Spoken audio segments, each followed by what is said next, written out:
કોઈ પણ શહેરમાં માણસ ભેગું કરવું હોય એટલે પ્રોગ્રામ અમારા રાખતા હોય કે કાંઈ હોય તો એ રવિવાર નક્કી કરે. રવિવાર હોય તો માણસ રજા હોય. જાહેરમાં માણસ ભેગું કરવું હોય તો રવિવાર જોવે. તીર્થક્ષેત્રમાં કોઈ માણસ ભેગું કરવું હોય તો તહેવાર જોવે. આપણે ચોટીલા નજીક છે પણ તહેવાર ચૈત્ર મહિનો આવે ત્યારે જેટલું માણસ ભેગું થાય એટલું બીજે નહીં થાય. આપણું દ્વારકા છે તો એ જન્માષ્ટમીના દિવસે જેટલું દ્વારકામાં માણસ ભેગું થાય કારણ કે તહેવાર છે. તીર્થક્ષેત્રમાં માણસ ભેગું કરવું હોય તો તહેવાર જોવે. હા અમથું ભેગું કરવું હોય તો જમણવાર જોવે. હરિહર કે હાલો હાલો બાપા હાલો પાણી વાળતા વાળતા વસૂટીઓ. અને એમ છે આપણા સત્યનારાયણની કથા થાય આપણે કરીએ બધા. તો કીર્તિભાઈ જે પહેલા અધ્યાય કરતા જે પાંચમે અધ્યાય ભેગું થાય એવું પહેલા અધ્યાય ન હોય. પહેલા અધ્યાય તો લીલાવતી ને કલાવતી હોય. પણ જેવો પાંચમા અધ્યાય આવે અને એમાં જ્યાં થાળ ગવાઈ જાય, આરોગો ને નંદલાલ રે મારા પ્રેમ નિતાળી તો વાળીએલી વસુટ્યો. હા કે થાળ આવ્યો હવે પોગાય. માધવદાસ ના સ્વામી શામળિયા તા તો માધવદાસ ને હારો હાર ખડકીમાં આવી ગયો. એક પ્રસાદ. શહેરમાં ભેગા કરવું હોય તો રવિવાર જોવે. તીર્થક્ષેત્રમાં માણા ભેગું કરવું હોય તો તહેવાર જોવે. એમ જ આનંદથી ભેગા કરવા હોય તો જમણવાર જોવે. પણ લાખાભાઈ ઘરને આંગણે જ્યારે એટલા ભેગા કરવા તો તમારો વ્યવહાર જોવે. સાહેબ 8મો વાર છે ને એ વ્યવહાર છે. કીર્તિભાઈ ગાતા ગાતા ઘણી મીઠી મીઠી વાતો કરી છે કે ચાવી તો તમારા હાથમાં હોવી જોઈએ ને. નીચર બનેલું એવું કીર્તિભાઈ તમે કીધું ને વખાણની વાત છે બરોબર.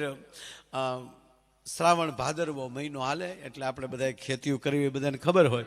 ચોમાસામાં આપણી વાડીએ મશીન કોહ બધું પેલા બંધ રહેતું એટલે આપણે બળદ ચારવા જતા. પછી કાંઈ કામ હોય ને એટલે બળદ ચારવા જાય. એક જોડો બળદ ચારવા ગયો ને પછી કુવા ઉપર આવી ગયા પાણીના એટલે ડોલથી કુવામાં લઈ ડોલ ખેંચી તગારામાં રાખીને બળદિયાને પાણી પાતો હતો. એમાં એક દેડકો વી આવ્યો ભેગો ડોલમાં. એ પહેલી વાર બહાર નીકળ્યો છે. બોલો પહેલી વાર બળગ્યો ને માણા બે જોયું. ઓહો માણા બે હરખ્યા જોયા. મૂળ ફેર એટલો હતો. ઓલા હિંગડા ને પૂછડું ને 4 પગ હતા. એક ભાઈ પૂછ્યું મને કે આપણે ઢોર ઢાખર બોલી શબ્દ વાપરીએ ને કે ઢોર ને ઢાખર તો ઢોર ક્યાં એ તો ખબર પડી પણ ઢાખર કોણ? હું કહું હોર્ન મારો ને ખહી જાય એ ઢોર. બમ્ફર અડે તો ઉભો રહે ઢાખર. ગાડીનું બમ્ફર અડે ને તો આપણે રાખ રાખીને ખહી જાય ગોટો વળી જાય. આ કાગળિયા કમ્પ્લેટ છે. ડેડ કે પહેલી વાર જોઈએ ઓ વિદેશ ગમન થયું એને. ઓહો બળગ્યો આ 4 પગ ડોલ ચીચે ઢાખર બે ને જોઈ ગયો. પણ ભેગોલો તગારામાં જ પીડ્યો થયો. પાણી નાખ્યો એટલે તગારામાં પણ બળજ્યાને પાણી પીવા દે રહ્યો. કૂદ્યા કૂદજો પિત્તળીઓ પાતાળીઓ હોય ને પિત્તળીઓ ગઈ આપણે પીળો રેડ દેડકો. પછી ખેડૂને થયું કે આને પાણી નહીં પીવા દે. પાછું ડોલમાં લઈને કવામાં નાખી દીધું. એ કવામાં નાખ્યો પણ ડ્રાઉં ડ્રાઉં કરીને ન્યા નાયત ભેગી કરી. બંદો વિદેશ ગમન બળદ જોયો માણા જોયો. પણ એમાં ઘણા એવા બેઠા થાય વિદેશ ગમન જ હતા. એ ઉલ્લી ઉલ્લીને અંદર જ આવેલા હતા. બહાર બહુ કૂદેલા એ અંદર ઘણા પીડ્યા છે એવા. એટલે એમ થયું કે આ નવી નવી વહુ છે નણંદને પગે લાગે. હા આ પહેલી વાર ભાઈ બારા જી આવ્યા પણ ફૂલાઈને દડો થયેલો. હા જેવો એને કે આગો રે વિદેશ ગમન બળગ્યો જોયો બળદ. એટલે ઓલા રીઢા હતા ને જૂના એને કીધું કે આ ફૂલી ગયો આને ફૂલાવી દેવાય બીજું કઈ ન કરે. એમ બળજો કેવો હોય અમે નથી જોયો. અરે કે વાત જવા દો હિંગડા એ તો બરાબર પણ કવડો હતો એટલે દેડકો ફૂલે. હવે દેડકો કેટલું ફૂલે એ કે અવડો હતો કે અવડો તો નહીં નહીં નહીં નહીં અવડો ફૂલાઈ ફૂલાઈને ફાડી નાખ્યો. બોલો લ્યો ફૂલાઈ જાય ફાટી ન જવાય સાહેબ અને દુઃખ આવે તો ભાંગી ન જવાય. એ બધી પ્રક્રિયા મારા ઈશ્વરની છે. એ મોકો દેતો હોય એટલે એની હાટડીના હટાડા હોય ને એને આવું કરવાનું હુજે, એની પાછળ 5 નામ લેવાનું હુજે. જે ઘટના કાલ બનવાની હતી આજ બની. પરિસ્થિતિ તો થવાની, જવાનું તો છે જ. મેં કીધું ને, હાલડેથી ચાલુ થાય, હાય હાય જીવન પૂરું થાય છે. પીપળાના પાનથી જિંદગી ચાલુ થાય, તુલસીના પાને પૂરી થાય. ગળથુથીથી જિંદગી ચાલુ થાય અને ગંગા જળે પૂરી થાય. એની વચ્ચે આપણે હરિની હાટડીના કેટલા હટાડા કરી લઈ, એ જ જીવનના છે. આપણે બહુ જૂનો, આજ ભીખુદાનભાઈ બહુ યાદ આવે. અને એના અમુક અમુક જે દાખલા છે સાહેબ, આવા પ્રસંગોમાં ઈ જ કાયમ આવે. મહાપુરુષો જે બોલે છે ને એ આવે ટાણે જ કાયમ આવે. ગીતામાં કૃષ્ણ બોલ્યા હોય ને, એ બેફામ બોલવાની જરૂર નથી, હવે ટાણે બોલવાની જરૂર છે. રામાયણની વાતો ગમે ત્યાં કરવાની જરૂર નથી, હવે ટાણે કરીએ નથી માણસમાં પ્રવેશ કરી જાય.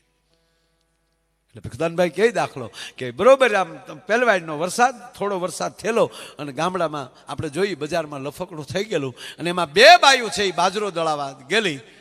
એ 2 બાયું બાજરો દળાવા ગઈ અને ત્યારે તો હાથે દળતા ને, જેની ઘરે ગામમાં ઘંટી હોય ત્યાં દળવા જાય.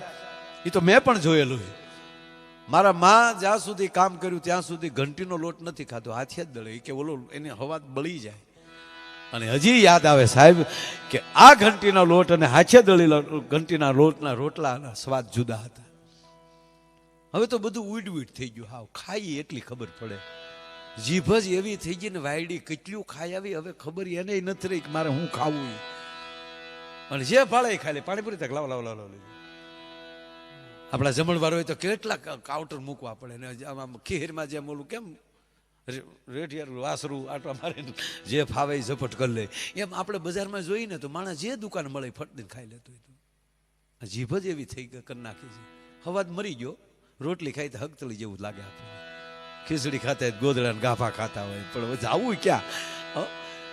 એટલે એ 2 બાયું ટૂંકમાં એ પાડોશમાં બાજુમાં જ્યાં ઘંટી હતી ત્યાં 2 દળવા ગયેલી. એટલે વારા ફરતી 2 દળાવા લાગે, એકડું દળનું દળાઈ રહે એટલે બીજી પાછું 2 બાયું હામે બેહીને દળતી હતી. પણ બન્યું એવું, એક બાઈ એનું જ્યાં દળનું આવ્યું, એનો બાજરો આવ્યો, જ્યારે એ એક મુઠ્ઠી છે એ બાજરો ઘંટીમાં ઓરે, પાછો સમય આવે તો બુકડો મારતી જાય, ખાતી જાય બાજરો. ઓલી બેને એવું કીધું કે બેન આ લખણ હારા ન કહેવાય, ખાતા ખાતા બાજરો બુકડાવું. તા તો ઓલી બમણી થઈ, તારા કામ તું કરી, મારા કામ મને રહેવા દે.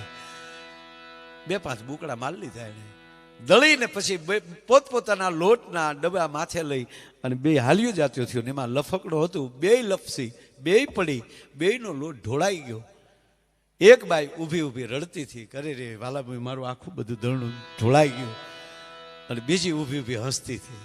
એટલે ઓલીએ કીધું કે મારોય લોટ ઢોળાઈ ગયો, તારોય લોટ ઢોળાઈ ગયો, હું રડું છું તું હસે છો શું કામ? તા કે હસું છું એ માટે કે મેં દળતા દળતા બુકડા માર્યા, એ તો મારે ભાગી રહ્યા. વાલામુય તારું તો બધું ઢોળાઈ ગયું. એમ જિંદગીમાં સારા કાર્યો કરતા કરતા એ જેટલા સત્કર્તના બુકડા મળાઈ જાય, બીજાના હેત માટેના બુકડા ભરાઈ જાય, બીજાને લાગણી અને પ્રેમના બુકડા ભરાઈ જાય. કતરાણા તો બહુ આપણે, પણ જ્યારે પ્રેમ ઊભો થઈ જાય, હકીકત અમુક આખી જિંદગી કતરાણે. હામાં મળે તો અમને જોઈ, અમને હામાં મળે તો આમ કહે હા જે પ્રોગ્રામમાં તો એ છે ઉપડી ગયો મારા દીકરાનો. એને પેટના દીકરા ડિગ્રી લઈને આવે તોય નો ગોઠે. બોલો સુધરી ગયા પરજા. એટલે એને તો આગળ જવા દે, એને તો.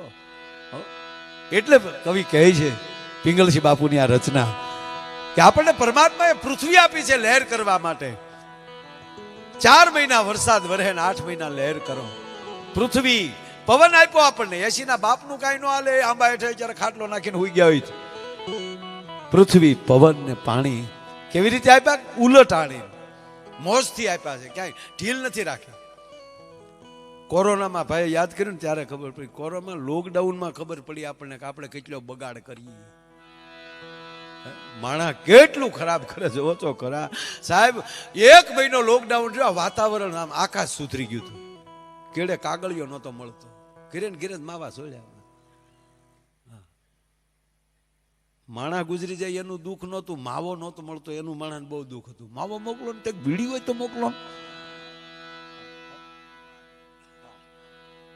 અને હકીકત કહું સાહેબ, આ જો દુનિયા કેવી છે ભાઈ.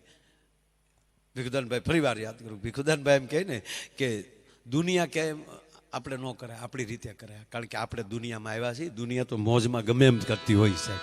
અને હકીકત છે ને, તમે દુહા ગાવ તો વાહ વાહ કરે, ગમે એ તમે વાત કરો તો એક ટોળું તો બેઠું છે, ક્યાં બાત હે. એ કાંઈ નહીં, ઊભા થઈને કૂદવા મળીને ગલોટિયા મારો ને તોય વાહ વાહ કરે એમ છે. પણ જેની હારે બેહવા ને હારે દિલથી બેહો, જેની હારે બેસવું થોડા રાખવા. હૃદયમાં તો હજારો હામી જાય.